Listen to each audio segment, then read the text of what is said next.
2020-তে হঠাৎ করে আমাদের প্রত্যেকটা মানুষের জীবনে যখন কোভিড আসলো, তার ঠিক ১ মাস আগেই আমার নতুন জীবনে পা রাখা।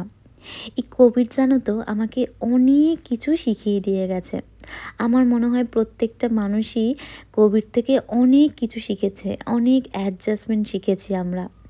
পরশুদিন রাত্রিবেলা এই চিংড়ি ভাপাটা বানিয়েছিলাম ডিনারে।